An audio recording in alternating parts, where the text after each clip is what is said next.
Hello everyone, welcome to exam forum. Exam forum के आज इस वीडियो में हम शुरू करेंगे 5 अक्टूबर 2019 से करंट अफेयर्स के क्वेश्चन।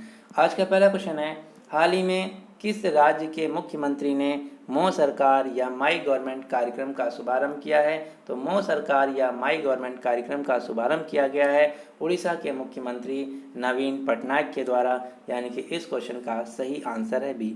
अब हम देख लेते हैं कि मो सरकार या माई गवर्नमेंट कार्यक्रम क्या है।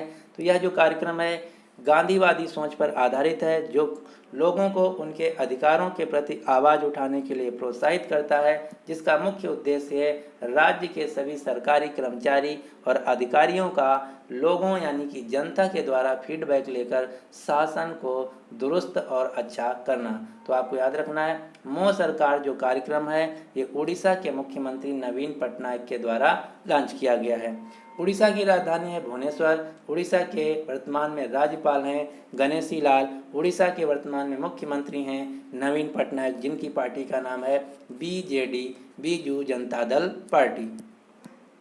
उड़ीसा से आपको दो नेशनल पार्क याद रखना जो कि सबसे ज़्यादा एग्जाम में पूछे जाते हैं। पहला है सिमलीपल नेशनल पार्क, दूसरा है भीतरकनिका नेशनल पार्क।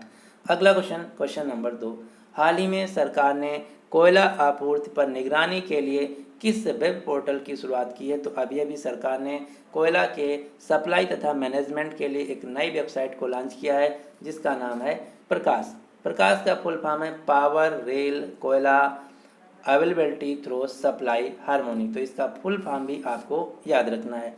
वर्तमान में भारत के कोयला खान और संसदीय मंत्रालय के मंत्री हैं प्रहलाद जोशी, और भारत में कोयला से संबंधित सबसे बड़ी कंपनी है कोल इंडिया लिमिटेड, जो कि एक महारत्ना कंपनी है जिसका मुख्यालय है कोलकाता पश्चिम बंगाल में। और कोल इंडिया लिमिटेड के अभी नए चेयरमैन बने प्रमोद अग्रवाल। तो ये भी क्वेश्चन इंपॉर्टेंट है, आपको याद रखना है।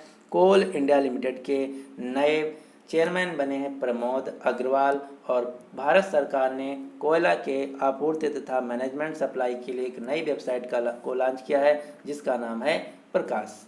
अगला क्वेश्चन, क्वेश्चन नंबर 3, हाल ही में आरबीआई ने रेपो रेट में कितने आधार अंकों यानी कि बेसिस पॉइंट की कटौती की है? तो अभी आरबीआई ने अपनी चौथी by monthly monetary policy review में 25 बेसिस पॉइंट की कटौती की है, जो 1 बेसिस पॉइंट बराबर होता है 0.01%। तो 25 बेसिस पॉइंट बराबर हो गया 0.25%। तो अगर क्वेश्चन पूछा जाए कि आरबीआई ने कितने परसेंट रेपो रेट को घटाया है, तो उत्तर होगा 0.25%। अब हम देख लेते हैं कि वर्तमान में अब रेपो रेट हो कितनी गई है। तो पहले रेपो रेट थी 5.4%, जिसमें से 0.25% कम कर दिया है, तो अब हो गई 5.15%। अगर आप बैंक या फिर किसी इंश्योरेंस का एग्ज़ाम देने जा रहे हैं तो आपको 5 रेटें एकदम रटी होनी चाहिए। कौन कौन सी हैं?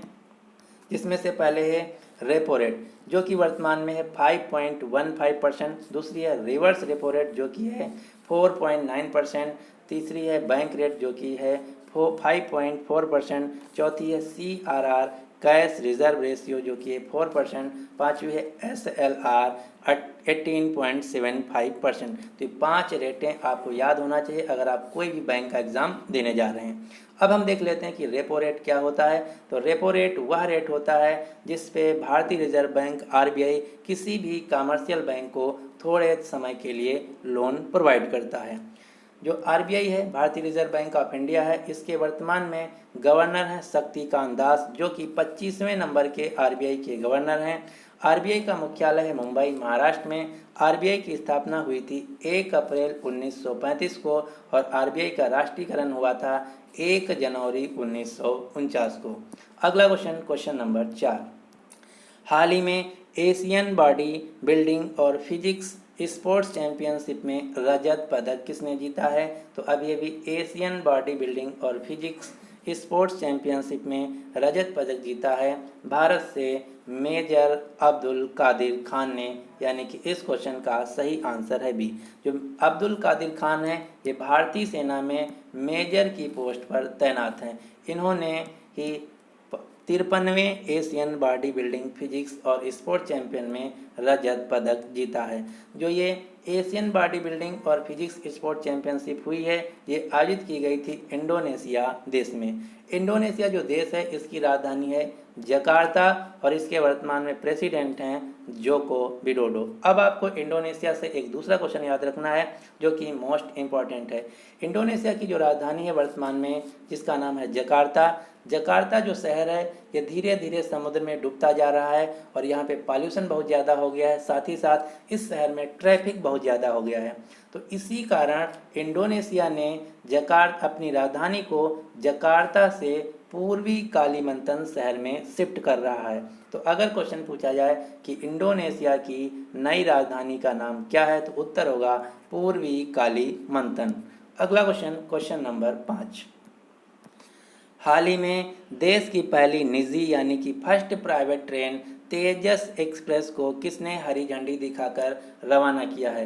तो देश की पहली प्राइवेट ट्रेन जिसका नाम है तेजस एक्सप्रेस, इसको हरी झंडी दिखाया है योगी आदित्यनाथ ने लखनऊ स्टेशन से। जो तेजस एक्सप्रेस है, ये लखनऊ से दिल्ली के बीच चलेगी, जो कि भारत की पहली निजी यानी कि प्राइवेट ट्रेन है।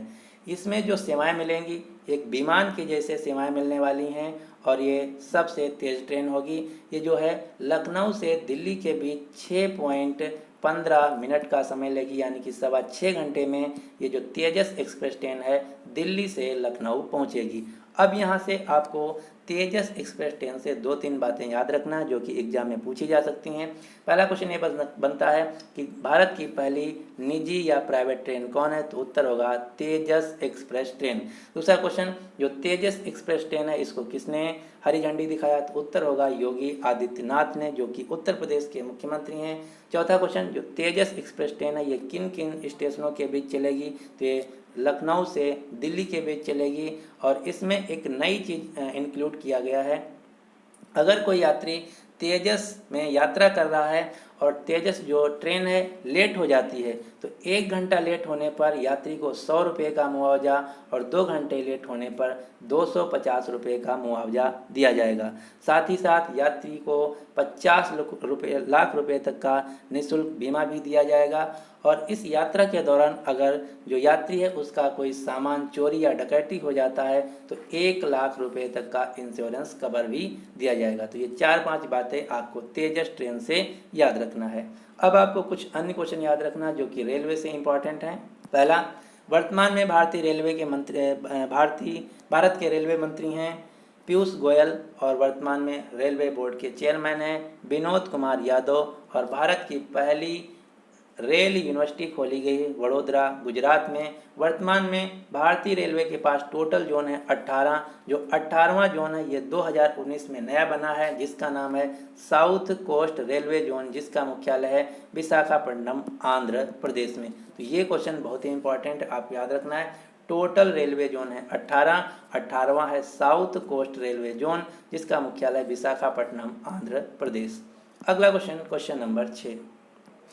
हाल ही में ऑयल इंडिया लिमिटेड के नए एमडी और सीईओ के रूप में किसे नियुक्त किया गया है? तो ऑयल इंडिया लिमिटेड के नए एमडी और सीईओ के रूप में अभी नियुक्त किया गया है सुशील चंद्र मिश्रा को, यानी कि इस क्वेश्चन का सही आंसर है सी। और मैंने कल आपको एक क्वेश्चन बताया था कि एसएस मल्लिकार्जुन राव को पंजाब नेशनल बैंक का एमडी और सीईओ नियुक्त किया गया है। अगला क्वेश्चन, जो ऑयल इंडिया लिमिटेड कंपनी है इसका मुख्यालय है नोएडा उत्तर प्रदेश में। अगला क्वेश्चन, क्वेश्चन नंबर 7। हाल ही में किस राज्य ने ऊर्जा गिरी अभियान को शुरू किया है? तो ऊर्जा गिरी अभियान जो है इसकी शुरुआत की गई है उत्तराखंड के मुख्यमंत्री त्रिवेंद्र सिंह रावत के द्वारा, यानी कि इस क्वेश्चन का सही आंसर है ए। अब हम देख लेते हैं कि ऊर्जा गिरी अभियान क्या है। तो ऊर्जा गिरी जो अभियान है ये उत्तराखंड सरकार के द्वारा चलाया गया है, जो कि बिजली की चोरी तथा बिजली की बचत के प्रति एक जागरूकता अभियान है। उत्तराखंड की राजधानी है देहरादून। उत्तराखंड की वर्तमान में राज्यपाल हैं बेबी रानी मौर्य। उत्तराखंड के मुख्यमंत्री का नाम है त्रिवेंद्र सिंह रावत। उत्तराखंड से आपको कुछ नेशनल पार्क याद रखना है, जिसमें से पहला है जिम कॉर्बेट नेशनल पार्क, दूसरा है वैली ऑफ फ्लावर्स, तीसरा है नंदा देवी नेशनल पार्क, चौथा है गोविंद पशु विहार नेशनल पार्क। और एक क्वेश्चन और आपको याद रखना, क्वेश्चन ये पूछा जाता है कि भारत का पहला या सबसे पुराना नेशनल पार्क कौन है? तो भारत का सबसे पहला नेशनल पार्क है जिम कॉर्बेट नेशनल पार्क, जो कि उत्तराखंड राज्य में स्थित है। अगला क्वेश्चन, क्वेश्चन नंबर 8। हाल ही में टाटा कम्युनिकेशन के नए एमडी यानी कि प्रबंध निदेशक और सीईओ मुख्य कार्यकारी के रूप में किसे नियुक्त किया गया है? तो टाटा कम्युनिकेशन के नए एमडी और सीईओ के रूप में नियुक्त किया गया है अमूर एस लक्ष्मी नारायण को, यानी कि इस क्वेश्चन का सही आंसर है सी। अगला क्वेश्चन, क्वेश्चन नंबर 9। हाल ही में प्रोफेशनल क्रिकेटर्स एसोसिएशन द्वारा प्लेयर ऑफ द ईयर का अवार्ड किसे दिया गया है या प्लेयर ऑफ द ईयर किसे चुना गया है? तो जो प्रोफेशनल क्रिकेटर एसोसिएशन है, ये इंग्लैंड की एक क्रिकेटर्स की एसोसिएशन बॉडी है, संस्था है, जिसके द्वारा हर साल प्लेयर ऑफ द ईयर का अवार्ड दिया जाता है, जो कि इस साल दिया गया है इंग्लैंड के खिलाड़ी बेन स्टोक को, यानी कि इस क्वेश्चन का सही आंसर है ए। यहाँ से आपको दो क्वेश्चन और याद रखना है। प्लेयर ऑफ द ईयर का अवार्ड दिया गया है बेन स्टोक्स को, और इसी संस्था के द्वारा young player of the year का अवार्ड दिया गया है टॉम बैटन को, और women's player of the year का अवार्ड दिया गया है सोफी एलेक्सटोन को। तो ये तीन क्वेश्चन आपको याद रखना है। अगला क्वेश्चन, क्वेश्चन नंबर 10। हाल ही में संयुक्त राष्ट्र उच्चायुक्त शरणार्थी यूएनएचआरसी के प्रतिष्ठित नानसेन पुरस्कार से किसे सम्मानित किया गया है? तो यूएनएचआरसी के नानसेन पुरस्कार से सम्मानित किया गया है अजीज बेग आसुरोव को, यानी कि इस क्वेश्चन का सही आंसर है ए। जो अजीज बेग आसुरोव हैं, ये किर्गिस्तान देश के मानवाधिकारों के वकील हैं, जिन्होंने किर्गिस्तान देश के जो नागरिकता लेस देश निवासी थे, उनको सिटीजनशिप दिलाई है। इसी के लिए यूएनएचआरसी के द्वारा नानसेन पुरस्कार दिया जाएगा अजीज बेग आसुरोव को, जो कि किर्गिस्तान देश के हैं। किर्गिस्तान देश दुनिया का पहला देश बना है जो कि राज्य विहीनता यानी कि स्टेटलेसनेस को समाप्त कर दिया है। इसका मतलब ये है कि किर्गिस्तान देश में जितने भी लोग रहते हैं उन सभी के पास नागरिकता है। ऐसा कोई भी व्यक्ति नहीं है किर्गिस्तान देश में रहने वाला जिसके पास नागरिकता सिटीजनशिप नहीं है। जैसे आप न्यूज़ में सुनते होंगे कि असम में एनआरसी लागू होगा, इसका मतलब ये है अगर असम में एनआरसी लागू होता है तो जो बांग्लादेश से घुसपैठिए आए हैं उनकी नागरिकता को समाप्त कर दिया जाएगा और उनको यहाँ रहने नहीं दिया जाएगा। तो किर्गिस्तान पूरी दुनिया का एक पहला देश बना है जहाँ पे रहने वाले सभी लोगों के पास नागरिकता है। अब हम देख लेते हैं कि यूएनएचआरसी क्या है। तो यूएनएचआरसी का फुल फॉर्म है United Nations high commission for refugee, जिसको हिंदी में बोला जाता है संयुक्त राष्ट्र शरणार्थी उच्चायुक्त कार्यालय, जिसका मुख्यालय है स्विट्जरलैंड के जिनेवा शहर में, और इसके वर्तमान में हेड हैं फिलिपो ग्रैंडी। तो ये इतने क्वेश्चन आपको याद रखना है। अगला क्वेश्चन, क्वेश्चन नंबर 11।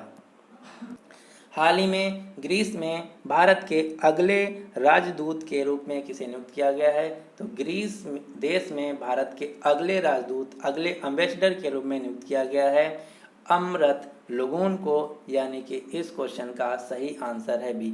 अमृत लुगून भारत के ग्रीस देश में अगले एम्बेसडर यानी कि राजदूत होंगे। तो आपको याद रखना है इस क्वेश्चन का सही आंसर है बी। जो ग्रीस देश है ये यूरोप महाद्वीप का एक देश है, इसकी राजधानी है एथेंस और ग्रीस की मुद्रा का नाम है यूरो। अगला क्वेश्चन, क्वेश्चन नंबर 12।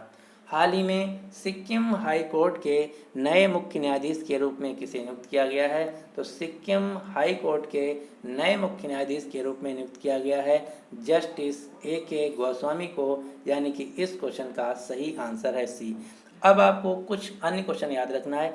अभी अभी सरकार ने 7 हाई कोर्टों के नए मुख्य न्यायाधीशों को नियुक्त किया है। वो कौन कौन से हैं उन सभी का लिस्ट मैं आपको प्रोवाइड करता हूं, उन सभी का नाम आपको याद रखना है। ये कौन कौन से हैं? पहला है सिक्किम हाई कोर्ट। तो सिक्किम हाई कोर्ट के नए मुख्य न्यायाधीश बने हैं जस्टिस A.K. गोस्वामी। दूसरा है Andhra Pradesh high court. Andhra Pradesh high court के नए मुख्य न्यायाधीश बने हैं जस्टिस J.K. महेश्वरी। तीसरा है Himachal Pradesh high court. Himachal Pradesh high court के नए चीफ जस्टिस बने हैं जस्टिस L. नारायण स्वामी। चौथा है Kerala high court. Kerala high court के नए मुख्य न्यायाधीश बने हैं जस्टिस S. मनी कुमार। पांचवा है Rajasthan high court. Rajasthan high court के नए मुख्य न्यायाधीश बने हैं इंद्रजीत मोहंती। छठा है पंजाब एंड हरियाणा। पंजाब एंड हरियाणा के नए चीफ जस्टिस बने हैं रविशंकर झा। और सातवां है गुवाहाटी। गुवाहाटी हाई कोर्ट के नए मुख्य न्यायाधीश बने हैं जस्टिस अजय लांबा। तो ये हैं 7 हाई कोर्ट के नए मुख्य न्यायाधीश जिनका नाम आपको याद रखना है। इसका आपको स्क्रीनशॉट ले लेना है और यहाँ से एक क्वेश्चन जरूर किसी न किसी एग्जाम में पूछा जाएगा। ये थे आज के करंट अफेयर्स के क्वेश्चन। अब आपके लिए क्वेश्चन क्या है कि हाल ही में सबसे प्रभावशाली स्वच्छता एम्बेसडर अवार्ड से किसे सम्मानित किया गया है। तो इस क्वेश्चन का जो सही आंसर है आपको नीचे कमेंट बॉक्स में बताना होगा। और कल से यानी कि 4 अक्टूबर 2019 से जो मेरा करंट अफेयर्स का वीडियो था डेली कंटिन्यू हो गया है। तो अब आप अपने सभी दोस्तों के साथ इस वीडियो को ज़्यादा से ज़्यादा शेयर कीजिए और जितने भी आपके दोस्त हैं उनको बता दीजिए कि जो करंट अफेयर की क्लासेस थी एग्ज़ाम फॉर्म एकेडमी पे दोबारा से चालू हो गई हैं। मैं पिछले 1-1.5 महीने से वीडियो नहीं बना रहा था, लेकिन अब आज के बाद आपको डेली सुबह 4 बजे हमारे चैनल पर करंट अफेयर्स की वीडियो मिल जाएगी। तो अब आपका काम ये है कि आप सभी अपने दोस्तों के साथ और आपके पास जितने भी व्हाट्सएप या फेसबुक ग्रुप हों एजुकेशन से रिलेटेड उन सभी में ये इस वीडियो को शेयर कर दीजिए ताकि ज़्यादा से ज़्यादा लोग इसे देख सकें। So finally thanks for watching and good luck for your exam.